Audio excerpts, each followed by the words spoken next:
आप दुनिया का सबसे महंगा कागज देख रहे हैं। इसे लियांग्स पेपर कहते हैं। ये 1000 साल तक खराब नहीं होता, लेकिन इसे बनाने का प्रोसेस शुरुआत होती है कच्चे बांस से।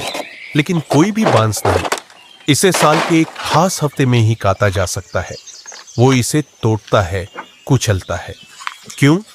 क्योंकि उसे लकड़ी नहीं, उसके अंदर का रेशा, फाइबर चाहिए। वो बांस को पहाड़ी नदी में 3 महीने के लिए छोड़ देता है। 3 महीने। पनी बांस की हरी खाल को गला देता है और बचता है सिर्फ सेलुलोज का कंकाल। लोग दुकान से कॉपी खरीद लेते हैं, लेकिन ये आदमी सिर्फ कच्चा माल पाने के लिए साल का 1/4 हिस्सा इंतजार करता है। अब बारी है छूने की। ये एक केमिकल ब्लीच का काम करता है जो गंदगी को काट देता है। वो इसे पैरों से कुचलता है। ये सिर्फ मेहनत नहीं है, वो केमिस्ट्री को अपने पैरों से रेशे के अंदर डाल रहा है। फिरा उबालना, धोना, धूप दिखाना और फिर धोना, वो ये प्रोसेस हफ्तों तक दोहराता है। अगर जरा सी भी गंदगी रह गई तो कागज 1000 साल नहीं, सिर्फ 50 साल चलेगा और सब बेकार। इस सुनहरे रंग को देखिए, ये शुद्ध बांस का रेशा है। इसे कूद कूद कर आटे जैसा गूंद लिया जाता है, लेकिन इसकी रोटी नहीं बनेगी। इसे तब तक पीता जाएगा जब तक एक एक रेशा अलग ना हो जाए।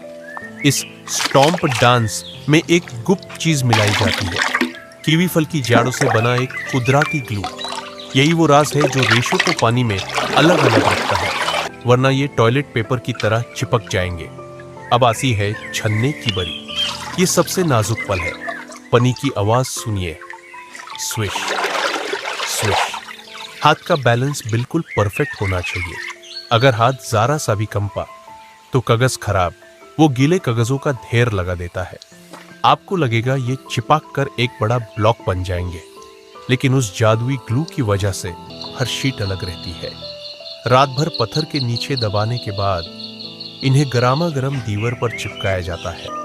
वो घोड़े के बालों वाले ब्रश से इसे स्मूथ करता है।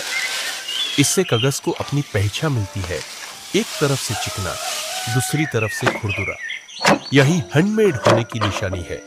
जब वो इसे छील कर निकलता है तो वो करारी आवाज सुनिए, ये पैसों की आवाज है।